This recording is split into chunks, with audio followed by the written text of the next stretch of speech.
রাজনৈতিক প্রতিহিংসা এতটাই চরমে পৌঁছেছে যে স্থানীয় বিধায়ক থাকলেও তাকে স্বাগত জানাতে নারাজ শাসক দল। এমনই এক নজির গড়ল বাঁকুড়া সোনামুখী ব্লকের ধুলাই গার্লস হাই স্কুলের রজত জয়ন্তী অনুষ্ঠান। বুধবার 25 বছর পূর্তি উপলক্ষে আয়োজিত এই মঞ্চে উপস্থিত ছিলেন বাঁকুড়া জেলা পরিষদের সভাধিপতি অনুসোয়া রায়, বাঁকুড়ার ডিপিএসসি চেয়ারম্যান শ্যামল সাঁতরা, বিষ্ণুপুরের দল বদলু বিধায়ক তন্ময় ঘোষ, সোনামুখী পুরসভার চেয়ারম্যান সন্তোষ মুখার্জি সহ একাধিক তৃণমূল নেতৃত্ব। কিন্তু হঠাৎই যখন মঞ্চে প্রবেশ করেন স্থানীয় বিজেপি বিধায়ক দিবাকর ঘরামি, তখনই শুরু হয় নাটকীয় কাণ্ড। একে একে মঞ্চ ছেড়ে নামতে থাকেন তৃণমূল নেতারা। এমনকি বিধায়ক দিবাকর ঘরামি কুশল বিনিময় করতে গেলেও তাকে উপেক্ষা করেন শ্যামল সাঁতরা। প্রসঙ্গত 2021 সালে বিধানসভা নির্বাচনে সোনামুখীতে শ্যামল সাঁতরাকে হারিয়ে বিধায়ক হয়েছেন দিবাকর ঘরামি। এই ঘটনায় তৃণমূল কংগ্রেসের সংকীর্ণ মনোভাবেরই প্রকাশ ঘটেছে বলে দাবি করেন বিজেপি বিধায়ক। তিনি বলেন, তৃণমূল এতটাই অহংকারী হয়ে উঠেছে যে গণতান্ত্রিক সৌজন্য তারা ভুলে গেছে। এই সংকীর্ণ রাজনীতির কারণেই সোনামুখীর উন্নয়ন থমকে আছে। অন্যদিকে তৃণমূলের তরফে সোনামুখী পৌরসভার চেয়ারম্যান সন্তোষ মুখার্জি বলেন, বিজেপির দাঙ্গাবাজ দল, সাম্প্রদায়িক দল। বিধায়ক দিবাকর ঘরামির এখানে কোনো নিমন্ত্রণ ছিল না, তাই আমরা মঞ্চ ছেড়ে বেরিয়ে এসেছি। এই ঘটনায় প্রশ্ন উঠছে, স্থানীয় বিধায়ক হওয়া সত্ত্বেও দিবাকর ঘরামিকে এভাবে অবজ্ঞা করা কি গণতন্ত্রের চূড়ান্ত অপমান নয়? রাজনৈতিক শত্রুতার জন্যই কি শিক্ষা প্রতিষ্ঠানের অনুষ্ঠানকেও নোংরা রাজনীতির ময়দানে পরিণত করা হলো?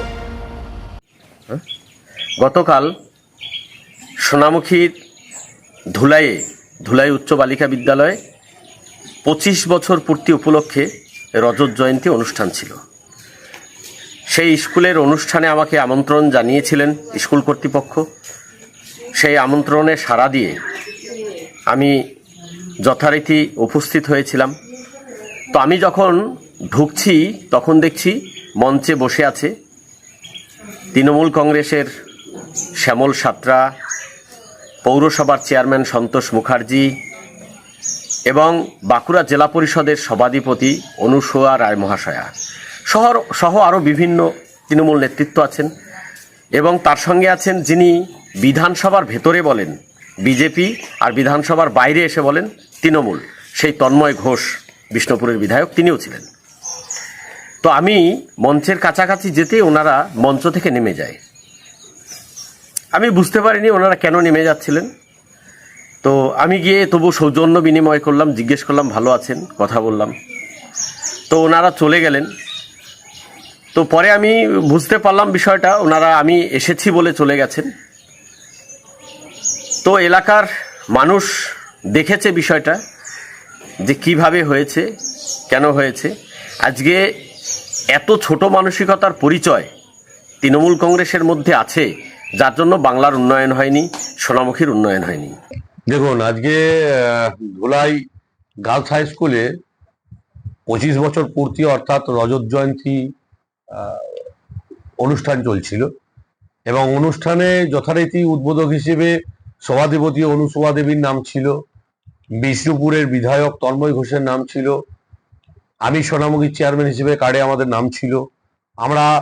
কার্ডে আমাদের নাম নথিভুক্ত ছিল এবং আমরা আমন্ত্রিত ছিলাম, আমরা সেই অনুষ্ঠানে গিয়েছিলাম। কিন্তু দুর্ভাগ্যবশত সোনামুখীর বিধায়ক দিবাকর ঘরামি, উনি কোনো আমন্ত্রণ ওনার ছিল না, আমন্ত্রিত অতিথিও উনি ছিলেন না।